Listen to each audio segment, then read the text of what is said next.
वितुर्वरेण्यं भर्गो देवस्य धीमहि धियो यो नः प्रचोदयात्। ओम शांति शांति शांति। आर्य समाज शाहजहांपुर के 146वें वार्षिक महोत्सव के अंतिम दिन के अंतिम सत्र में मंच पर विराजमान सन्यासी वृंद, स्वामी ब्रह्मवेश जी, हमारे ओजस्वी गायक कल्पनिर्देशक ठाकुर उदयवीर सिंह जी, श्री विजयपाल सिंह जी, आर्य समाज शाहजहांपुर के माननीय प्रधान जी, मंत्री जी, अन्य सभी अधिकारीगण, यहाँ पर उपस्थित धर्मप्रेमी सज्जनों, माताओं, बहनों तथा प्यारे बच्चों, प्रवचन से पहले 2-3 बात कहूंगा। पहली बात, मुझे बहुत खुशी हुई जब मैं कल घूमते हुए आर्य समाज शाहजहांपुर का इस रोड, मेन रोड पर दुकान देखी आर्य समाज के अंदर, और मैं चला गया वहां 10 मिनट तक रहा और मैंने देखा उसमें पुस्तकें हैं, हवन सामग्री है, ओम का झंडा है, यज्ञ के पात्र हैं और उसको विक्रय करने वाले उत्साही नवयुवक, भारी युवक हैं। तो ये बहुत दिनों से मेरी ये अवधारणा है कि केवल शाहजहांपुर में नहीं, ये तो जहां भी आर्य समाज है पूरे देश में, दुनिया में कहीं भी, यदि उस आर्य समाज के पास अपनी भूमि है, अपना भवन है, तो उसको सारा काम छोड़ के ये काम करना चाहिए। और जैसा कि प्रधान जी ने कहा या साहब बलवीर जी ने कहा कि 20 लाख रुपया लोग देते हैं, लेकिन उसको छोड़ के कि दुकान की पगड़ी हम दुकान में चल करके हम ये करेंगे, तो क्या आर्य समाज कोई बनिया की दुकान है क्या? कि हमारा घाटा नफा वाली बात सोचने की बात बकवास है। मैं तो सबको प्रेरित करता हूँ, ये आपने बड़ा अच्छा काम किया है।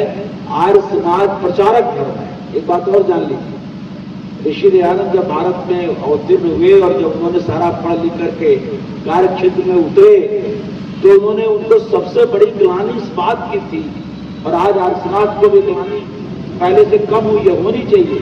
मैं ग्लानि की बात कर रहा हूं। ये ग्लानि हुई ऋषि दयानंद को कि जो आर्यावर्त संपूर्ण दुनिया का मार्गदर्शक था। आर्यावर्त जो देश है, हमारे देश का सबसे प्राचीन नाम आर्यावर्त है। बाद में इसका नाम भारत हुआ और भारत के बाद इंडस इंडिया और हिंदुस्तान के जो नाम हुआ है, इंडिया के पहले लैटिन शब्द इंडस है, जिसे इंडिया बना है, वो सिंध से गया हुआ है। सिंध से ही इंडस भी बना और सिंध से ही हिंद भी बना। हिंदू हिंद और सब अलग बात है, लेकिन मेन नाम जो आर्यावर्त था हमारे देश का, ये सारे संसार का मॉडल था। यहाँ के लोग सारे दुनिया में प्रचार करने जाते थे, सारी दुनिया में वैदिक धर्म का प्रचार करते रहते थे, जिससे कि लोगों का चाल चलन व्यवहार धर्म आर्य वैदिक धर्म के अनुसार बना रहे। और इसका सबसे बड़ा प्रमाण यह है, स्वामी दयानंद ने लिखा है कि एतद्देश प्रसूतस्य सखा साधक जन्मना स्वम स्वम चरित्रम शिक्षरन पृथिव्याम सर्वमानवा। जो मनुस्मृति का ये श्लोक, जो सबसे पुराना दुनिया का संविधान है, मैंने कल अपने व्याख्यान में कहा था कि संसार का सबसे पहला राजा हुआ, उसका नाम था स्वयंभुव मनु, और सबसे पहले जो राजधानी थी वो थी अयोध्या। और सबसे पहला जो संविधान संसार में बना, पहला संविधान लॉ वन, जो लॉ का जन्मदाता कानून का, वो मनु थे, और उस ग्रंथ का नाम मनुस्मृति है। और उसमें बहुत सारी मिलावटें हो गई हैं, बहुत प्रक्षेप हो गया है। मैंने कल ये भी कहा था कि 2500-2400 श्लोकों में करीब 1400, 1300, 1400 श्लोक जो है वो मिलावट है, बाद में प्रक्षिप्त है। केवल 1000 श्लोक मानने योग्य जो ऋषि दयानंद कहते हैं।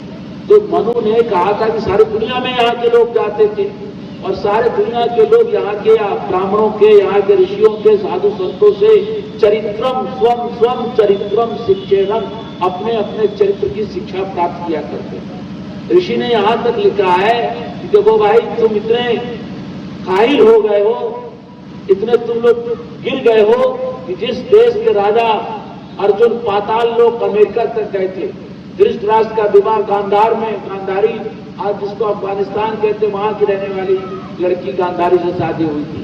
कैकेयी जो महाराज दशरथ की पत्नी थी, वो कैकेय देश अफगानिस्तान बलोचिस्तान के इलाके को कहते हैं, वहां की रहने वाली राजा की लड़की थी कह के। तो जो देश के लोग सारी दुनिया में जाते थे, सब जगह प्रचार करते थे, आप आश्चर्य करोगे कि स्वामी दयानंद के समय हमारे देश के हिंदू धर्माचार्यों ने ये लिख दिया था और सारे हिंदुओं में ये बात फैल गई थी कि हिंदू यदि भारत से बाहर जाएगा तो उसका धर्म से पतन हो, वो फिर हिंदू नहीं रह सकता। आर्य शब्द का तो प्रयोग ही नहीं था, वैदिक का भी प्रयोग भूल गए थे, वो हिंदू धर्म से पतित हो जाएगा। और उस समय लोग हिम्मत नहीं करते थे कि भारत का कोई हिंदू बाहर चला जाए। कलकत्ता के कुछ लोग बंगाल, चूंकि अंग्रेजों की राजधानी कलकत्ता थी, अंग्रेज जिसमें देश में शासन कर रहा था, तो कलकत्ता तो थोड़ा प्रोग्रेसिव था, वहां पढ़े लिखे लोग कुछ ज्यादा होते थे। तो सबसे पहले साहेबचंद बनर्जी चले गए विदेश, लंदन चले गए। लौट के आए साहेबचंद बनर्जी को बंगाल के पंडितों ने कहा तुम हिंदू धर्म में नहीं रह सकते, तुम पतिन हो गए। मजबूरन उसको ईसाई धर्म स्वीकार करना पड़ा। सबसे बड़ा तारुदत्त जो बांग्ला की कवियत्री थी, महिला थी, वो विदेश चली गई, उसको ईसाई धर्म स्वीकार करना पड़ा। माने भारत से बाहर जाना ही अपने धर्म से पतित होने का लक्षण था। समुद्र पार करना पाप है, ये मान्यता लोगों में बैठ गई और इसका तो इतना बड़े, अब तो धीरे धीरे इसका प्रभाव खत्म हुआ है। एक घटना बताओ, आप सुनकर हंसेंगे, आज तो लोग हंसते हैं। 1955 में हैदराबाद में एक शास्त्रार्थ हुआ कि विदेश यात्रा पाप है कि धर्म है, और शास्त्रार्थ किसके अंदर हुआ? पौराणिकों का ही पौराणिकों के अंदर हुआ कि एक तरफ से शंकराचार्य, निरंजन देव तीर्थ, स्वामी करपात्री जी महाराज और उनके ये तो साधु हैं, संत हैं, बड़े हैं, आचार्य हैं, इनकी ओर से जो शास्त्रार्थ कर रहे थे उनका नाम था पंडित बद्रीनाथ शुक्ल, न्याय के सबसे बड़े भारत के विद्वान, न्याय दर्शन। और दूसरे थे पंडित देव स्वरूप मिश्र, वेदांत के बहुत बड़े विद्वान, पौराणिकों की दृष्टि से। ये दो बड़े पंडित शास्त्रार्थ कर रहे थे। इनका पक्ष था कि विदेश यात्रा पाप है, यदि हिंदू समुद्र पार करके जाएगा तो धर्म से पतित हो जाएगा। और जो उधर से शास्त्रार्थ कर रहा था कि नहीं विदेश यात्रा पाप नहीं है, वो आर्य समाजी नहीं थे, वो आर्य समाजियों से शास्त्रार्थ करने वाले माधवाचार्य थे, जो जीवन भर आर्य समाज से शास्त्रार्थ करते थे पौराणिक पक्ष को लेकर के। लेकिन आर्य समाज से शास्त्रार्थ करते करते उनके अंदर ये भावना हो गई थी कि आर्य समाज की ये बात तो सही है कि विदेश यात्रा पाप नहीं है, इसलिए उन्होंने कहा मैं पौराणिक धर्म की ओर से ही शास्त्रार्थ करूंगा कि विदेश यात्रा पाप नहीं है। और शास्त्रार्थ 5 दिन तक चला, संस्कृत भाषा में शास्त्रार्थ होता रहा। निर्णय देने का काम इनका था, करपात्री जी का, निरंजन देव तीर्थ जो पुरी के शंकराचार्य थे, जिनके शिष्य तो मर गए दोनों, उनके शिष्य स्वामी निश्चलानंद है, अभी भी यूट्यूब पर आते रहते हैं पुरी के। तो 5 दिन शास्त्रार्थ के बाद जब निर्णय देने की बारी आई तो स्वामी शंकराचार्य ने, करपात्री जी ने यह निर्णय दिया कि जिस हमारे पंडितों ने जो पक्ष रखा है विदेश यात्रा पाप है, वही सही है, वही विजयी हुआ। विदेश यात्रा धर्म है, ये पक्ष हार गया, कमजोर हो गया, ये हालत है। और मैं एक बात और बताऊं, बहुत महत्वपूर्ण बात, 1977 में 5वीं विश्व संस्कृत सम्मेलन पेरिस में हुआ, फ्रांस विश्व संस्कृत सम्मेलन। तो उसमें भारत का प्रतिनिधित्व करने के लिए बद्रीनाथ शुक्ल पेरिस चले गए। वही बद्रीनाथ शुक्ल जिन्होंने शास्त्रार्थ किया था कि विदेश यात्रा करना पाप है। जब शास्त्रार्थ वहां से पेरिस से विश्व संस्कृत सम्मेलन से भाग लेकर के लौटे, तो मैं उस समय रिसर्च कर रहा था काशी विश्वविद्यालय में ऋग्वेद के ऊपर। तो मैं उनसे घर पर गया, गुरु जी के पैर छुए, विद्वान थे, उसमें कोई संदेह नहीं, ब्राह्मण थे, विद्वान थे। मैंने पैर छुआ, मुझे जानते थे अच्छे विद्यार्थी के रूप में, क्योंकि मैंने शास्त्री वहीं यूनिवर्सिटी से किया था, बाद में एमए करके पीएचडी कर रहा था, हमें वो जानते थे। तो मैंने कहा गुरुजी पेरिस कैसा शहर है, आप तो घूम आए, बहुत बढ़िया होगा। तो गुरुजी मेरे भाव समझे नहीं, अरे क्या बात करते हो दुल्हन, तुम कभी पेरिस चले जाओ तो भारत भूल जाओ, इतने स्वच्छ शहरें, इतनी सफाई तो कल्पना भी नहीं कर सकते, इतनी साफ सुथरा शहर है और सब लोग साफ सुथरे रहते हैं, क्या मजाल कहीं कोई एक दिन का भी मिल जाए। फिर हमने अगला प्रश्न किया, गुरुजी ये तो ठीक है, लेकिन आपने जो शास्त्रार्थ किया था 1955 में कि विदेश यात्रा पाप है, उसका क्या हुआ? अरे चुप ही रहो, तुम्हारा समाधि आ गई, हमको नहीं, तो चले ही गए, जाने दो। तो ये जो हिपोक्रेसी है, इसी को पाखंड कहते हैं। तो एक से एक पाखंड था। स्वामी दयानंद के समय सबसे बड़ी समस्या थी कि हिंदुस्तान का जो जिसको अपने को हिंदू धर्म के अधिकारी मानते थे, हिंदू धर्म के जो आचार्य थे, उन्होंने धर्म का प्रचारक रूप खत्म कर दिया। प्रचारक रूप का मतलब क्या है कि हिंदू धर्म के आचार्य हिंदू धर्म का प्रचार नहीं करेंगे, उनका प्रचारक रूप नहीं रहेगा। जो है और रहे, जो चले जाए वो चले जाए। जो हिंदू मुसलमान बन जाता था, किसी भी धर्माचार्य को कान पर जू नहीं देखते। कोई ईसाई बन जाता था, किसी शंकराचार्य को कोई लेना देना नहीं। कौन बन गया चला गया कोई नहीं। हमारे आर्य समाज के बड़े अच्छे वैष्णवदेशक थे पंडित ओम प्रकाश जी वर्मा, बहुत बड़े संगीतज्ञ थे। वो उन्होंने कहानी सुनाते थे कि एक बार जंगल में बकरों ने मीटिंग की। बकरों ने कहा बोका से जो उसका वो पुरुष कुंभ होता है, कह रहे भाई रोज हमारा एक बकरा खा जाता है, वो शेर आकर खा जाता है, तो तुम हमारे पति हो, कुछ तो हमारी रक्षा करो। सब दुनिया के लोगों में पति लोग पत्नी की रक्षा करते हैं, तुम्हारे पति और रक्षा करो। तो ठीक है हम रक्षा करेंगे। लेकिन फिर दूसरे दिन एक बकरा वो खींच के ले गया। फिर तीसरे दिन तो बाद में उसने कहा कैसे पति हो, हमारी रक्षा क्यों नहीं करते? तो बोका ने कहा उन बकरा ने कि जो बच जाए उसके हम पति, जो जिसको शेर खा ले उसका हम पति नहीं। यही हाल हिंदुओं के धर्माचार्यों की थी कि जो हिंदू मुसलमान बन जा रहा बनने जो सबसे पहले हमने जब मैं पढ़ता था शास्त्री में तो न्याय दर्शन हमको पढ़ाते थे पंडित जगदीश झा, नित्यानंद महाविद्यालय में न्याय शास्त्र के पंडित थे। हमने कहा गुरु जी बड़ी चिंता की बात है कि हिंदुओं की जो प्रतिशत है आबादी वो कम प्रतिशत से बढ़ रही है और मुसलमानों की आबादी प्रतिशत ज्यादा बढ़ रही है। मैंने आंकड़े देखा, अखबार में छपा था, मैंने उनको बताया तो उन्होंने कहा पता नहीं तुम कैसी बात करते हो। बाकी पहले काशी विश्वनाथ के भगवान विश्वनाथ के मंदिर में जितनी भीड़ होती थी हमारे बचपन में, उससे अब ज्यादा भीड़ हो रही है। हिंदू कहाँ कम हो रहा है? ही अकल के घूमे लोग वो सोच रहे हैं कि हिंदुओं की भीड़, अब तो बाबा बहुत बड़ा धाम बना दिया मोदी ने। पहले जितनी भीड़ होती थी उससे तो ज्यादा भीड़ हो रही है। हिंदू कहाँ कम हो रहे हैं? जिसका इतना दिमाग कमजोर हो, जिस हिंदू धर्म के पंडितों का, वो क्या रक्षा कर सकते हैं? आपको बताऊं, आर्य समाज को चिंता है। आजादी जब मिली तो आजादी मिलने के बाद 1947 में पाकिस्तान जिसे आज कहा जाता है, वहां 18.5% हिंदू था। आजादी हो जाने के बाद सुनिए ध्यान से, 18.5% वहां की आबादी हिंदू थी और 81% जो है मुसलमान थे। आज क्या हालत है पाकिस्तान में मालूम है आपको? आज 1.5% हिंदू है। बांग्लादेश जिसे आप कहते हैं उसमें जो पूर्वी पाकिस्तान था वहां उस समय 30% आबादी थी हिंदुओं की, आज 7.5% हिंदू है।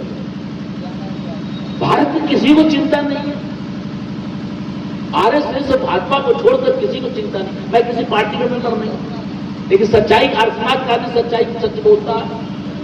हम किसी राजनीतिक दल के प्रचारक में नहीं है। भाजपा की बहुत खामियों की हम सर्वव्यापी निंदा भी करते हैं, उनको हम चेतावनी भी देते हैं, लेकिन ये चिंता किसी राजनीतिक दल को है? सपा बसपा लोकदल परलोकदल जितना भी दल है, दल किसी को चिंता नहीं है कि भाई हमारे देश में ये बगल के दो देशों में क्या हो रहा है। 1912 ईस्वी में स्वामी श्रद्धानंद जी कलकत्ता गए, 1912 ईस्वी में। उस समय अपने जमाने में, उस जमाने में हिंदुओं के 4 ऐसे नेता थे पूरे देश में जो हिंदू धर्म की दिल से, हृदय से और आत्मा से, मस्तिष्क से चिंता करते थे कि कैसे हिंदुओं को बचाया जाए। उस समय देश गुलाम था और 4 कौन थे सुन लीजिए। नंबर 1 पर थे स्वामी श्रद्धानंद, नंबर 2 पर थे लाला लाजपत राय। कांग्रेस में रहने के बावजूद भी लाला लाजपत राय का जो लेखन था, उनकी जो वाणी थी, उनका जो भाषण था, वो हिंदुओं की चिंता से बड़े चिंतित रहते थे। उन्होंने लिखा है कि आर्य समाज मेरी माता है और स्वामी दयानंद मेरे गुरु। लाजपत, क्या बात! लाजपत राय की बात सुनकर के एक विद्या की बात आ गई तो वो बता देता हूँ, एकेडमिक बात हो, वो पीएचडी वाली बात बता रहा हूँ आपको। लाला लाजपत राय में एक शब्द है लाला, और आप जानते हो यहाँ पर आप सभी जानते हैं कि लाला किसको कहा जाता है? सेठ को, बनिया को लाला कहा जाता है, जो दुकान पर बैठ के लाला जी कहा जाता है। तो निरुक्त, जब हिंदी का निरुक्त लिखने लगे किशोरीदास वाजपेयी, तो निरुक्त का मतलब होता है कि किसी शब्दों का निर्वचन करो। धारणा जी बैठी होगी कि कोई शब्द कैसे बनता है उस पर विचार करना निरुक्त का काम है। व्याकरण का काम तो व्युत्पत्ति करना है और निरुक्त का काम निरुक्ति करना। निरुक्ति का मतलब तो शब्द का अर्थ क्या है। तो ये विषय है एकेडमिक। तो किशोरीदास वाजपेयी जो हिंदी के बहुत बड़े वैयाकरण हुए, उन्होंने कहा लाला का अर्थ होता है जो दुकान पर बैठ करके बिजनेस करता है और कहता लाओ लाओ लाओ, क्या लाओ? रुपया लाओ, सामान लो और रुपया लाओ, लाओ लाओ लाओ करता रहता, इसलिए हो गया वो लाला। लेकिन निर्वचन तो कर दिए पंडित जी, वाजपेयी जी, बहुत बड़े वैयाकरण। तुरंत ध्यान आया करे भाई, लेकिन हमारे देश में एक ऐसा लाला है जो लाला करने वाला नहीं है, वो अपना दे रहा है। वो कौन है? लाला लाजपत। वो मांडले जेल में है। वो क्या कितना कष्ट सहे लाला लाजपत राय। इसी से अनुमान लगा लीजिए कि सब कांग्रेस के इतिहास में और देश के इतिहास में भी लिखा है कि गरम दल के नेता कौन थे कांग्रेस में? लाल, बाल, पाल। लाल से लाला लाजपत राय, बाल से बाल गंगाधर तिलक और पाल से बिपिन चंद्र पाल। तो बाल गंगाधर तिलक जब मृत्यु सैया पर पड़ गए, जब उन्हें लगा कि अब मेरा प्राण छूट जाएगा, तो उन्होंने अपने अनुयायियों से कहा कि देखो, मेरे प्राण छूटने के बाद मेरी तब तक अंत्येष्टि न की जाए जब तक पंजाब केसरी लाला लाजपत राय न आ जाए। लाला लाजपत राय पहुंचे और नरमुंड चौपाटी में, समुद्र किनारे नरमुंड दारुल लाखों में भीड़ थी। लाला लाजपत राय गर्क रहे, ऐसे लाला लाजपत राय थे। जब ये ध्यान में आया किशोरीदास वाजपेयी को, तो कहा भाई ये तो निर्वचन बड़ा गलत हो जाएगा, लाजपत राय को भी लाला कहा जाता है। तब उन्होंने कहा अपवाद। अपवाद जैसे व्याकरण को सूत्र बनाने वाले क्या बनाते हैं कि जो तकारांत शब्द स्त्रीलिंग है, रात, बात, लात, फिर लिख देंगे अपवाद में हाथ को लेंगे। व्याकरण का नियम है, अपवाद बनाते हैं। तो उन्होंने कहा ये अपवाद है। कौन? लाला लाजपत राय। तो कहा फिर इनका अर्थ क्या होगा लाला का? तो कहा ये लाला वाले लाला नहीं है, ये भारत के लाल है, लाल से लाला हो गया। क्या बात! ये वैयाकरण लोगों ने निर्वचन किया। और मैं पंजाबियों को बहुत धन्यवाद देता हूँ। पंजाबी जहां कहीं भी एक बात है, कहां पंजाब के श्री थे लाला लाजपत राय। लेकिन भारत का विभाजन के बाद पश्चिमी पाकिस्तान से लाखों की संख्या में जो विस्थापित हिंदू हुए, वो पंजाब से बाहर फैल गए, पूरे भारत में फैल गए। और जहां भी गए पंजाबियों ने अपने नगर में एक मोहल्ला बना ही दिया, जिसका नाम क्या रखा? लाजपत नगर। बनारस में लाजपत नगर है, इलाहाबाद में लाजपत नगर है, कानपुर में लाजपत नगर है। उन्होंने लाला लाजपत की लाज रखी है। तो ये स्वामी दयानंद को चिंता थी। तो मैं आपके सामने बता रहा था 1912 में स्वामी श्रद्धानंद गए कलकत्ता। जाने के बाद वहां एक बहुत विद्वान व्यक्ति मिला जो सेना में रह चुका था, रिटायर्ड हुआ था, कर्नल क्यू बनर्जी। लेकिन उसके बावजूद भी बहुत पढ़ाकू आदमी था, बहुत देश की दशाओं पर लेकर चिंतित रहता था। वो स्वामी श्रद्धानंद से मिला, क्योंकि उनको पता था कि इस समय देश में 4 ही व्यक्ति ऐसे हैं जो हिंदुओं की चिंता करते हैं। उसमें नंबर 1 पर थे स्वामी श्रद्धानंद महाराज, नंबर 2 पर थे लाला लाजपत राय, नंबर 3 पर थे पंडित मदन मोहन मालवीय और नंबर 4 थे स्वतंत्र वीर विनायक दामोदर सावरकर। ये 4 ही व्यक्ति थे मेन रूप से महत्वपूर्ण व्यक्ति, जिनको राष्ट्रीय चिंता रहती थी कि हिंदुस्तान जो पहले आर्यावर्त था, फिर भारत था, आज 700 वर्षों मुगलिया सल्तनत और उसके बाद 200 वर्षों से अंग्रेजों की गुलामी में है। और दिन पर दिन प्रति वर्ष हिंदुओं की क्षमता, हिंदुओं की संख्या कम होती जा रही है। मुसलमान बढ़ रहे हैं, ईसाई किसी प्रकार षड्यंत्र के तहत और राजकीय बल उनको था अंग्रेजों का, ईसाई का, वो ईसाई बड़ी तेजी से बन रहे हैं। कैसे हिंदुओं की रक्षा की जाए, इसकी चिंता थी। कर्नल बनर्जी ने बताया स्वामी श्रद्धानंद को कि जिस गति से हिंदू कम हो रहा है, यदि यही गति से हिंदू कम होता रहा तो अगले 100 वर्षों के बाद भारत में हिंदू अल्पसंख्यक हो जाएगा। अल्पसंख्यक का मतलब वो 50% से नीचे हो जाएगा, 48% पर आ जाएगा, 50% पर आ जाएगा। और जिस दिन भारत का हिंदू 48% हुआ, फिर वो जिस गति से कम हो रहा उस गति से कम नहीं होगा, फिर बड़ी तेजी से कम होगा। क्योंकि बहुसंख्यक वो मुस्लिम हो जाएंगे, ईसाई हो जाएंगे और वो अपने छल बल कल तलवार जो भी शक्ति उनके पास है उसके बल पर बड़ी तेजी से हिंदुओं का शरण करेंगे, बलपूर्वक मुसलमान बनाए जाएंगे, बलपूर्वक ईसाई बनाए जाएंगे। अब भारत का वही हाल होगा जो अफगानिस्तान का हुआ है। आज अफगानिस्तान जहां कांधार का राजा रहता था, जहां पाणिनी पैदा हुए थे, जहां बौद्धों की अभी मिली है वो वहां के प्रस्तर खंड में जिसको बामियान ने तोड़ दिया था, अलकायदा के लोगों ने पूरी दुनिया में उसकी निंदा हुई थी। बामियान की बौद्ध मूर्तियों को जो पहाड़ में कंदरा में काट के बनाए गए थे, ये एंशिएंट हिस्ट्री के दृष्टि से, पुरातत्व के दृष्टि से बड़े महत्व की चीजें थी, उसको तोड़ दिया। क्या कहा जाए, तो इस जैसे पाकिस्तान का हाल हुआ, जैसे अफगानिस्तान का हाल हुआ, जैसे इराक और ईरान का हाल हुआ। सारा इराक मेसोपोटामिया पूरा आर्यावर्त था, पूरा वहां आर्य वंश के लोग थे, आर्य धर्म का प्रचार था। ईरान तो पूरा का पूरा आर्यावर्त था। इस्लाम के आक्रमण के बाद सारे वो जो हिंदू जो पहले पारसी थे उनको जबरदस्ती मारपीट करके मुसलमान बना लिया गया। बाकी लोग जो नहीं बने कत्ल कर दिए गए और बाकी लोग भाग गए। जो भाग कर आए वही हिंदुस्तान में आए, हिंदुस्तान के राजा ने शरण दी, वही पारसी कहलाते हैं। थोड़े से संख्या में भारत में है। जे.आर.डी. टाटा, होमी जहांगीर भाभा, इंदिरा गांधी के पति फिरोज गांधी, ये तीन मैं नाम बता रहा हूं, ये लोग उसी पारसी मत को मानने वाले थे जिन पारसियों को मुसलमानों ने तलवार के घाट उतार करके या भगा करके बाकी पूरे ईरान का इस्लामीकरण कर दिया था। तो ये बात कर्नल बनर्जी ने स्वामी श्रद्धानंद को बताई। तब स्वामी श्रद्धानंद ने कांग्रेस से अपने हाथ खींचे पैर और हिंदू संगठन का काम अपने जीवन के अंतिम वर्षों में स्वामी श्रद्धानंद, महात्मा हंसराज, पूरा आर्य समाज का शिष्टमंडल जुट गया। उन लोगों को जो स्वामी दयानंद ने शिक्षा दी थी कि भाई हिंदू समाज एक ऐसा तालाब बन चुका है जिस तालाब में जल केवल निकाला जाता है, जल रिश्ता रहता है, इस तालाब में जल बाहर से आ नहीं सकता। स्वामी दयानंद ने कहा था गलत बात है, ये हिंदू को जो निकल रहा है उसको रोको और जो चले गए हैं उनको पुनः अपने धर्म में वापस लाओ। ये स्वामी दयानंद प्रतिज्ञा थी, ये स्वामी दयानंद का उद्घोष था। उन्होंने अपने जीवन में खुद एक मुस्लिम को शुद्ध करके उसको हिंदू बनाया और सत्याग्रह प्रकाश की रचना इस रूप में की, कह रहे भाई तुम क्यों जाते हो,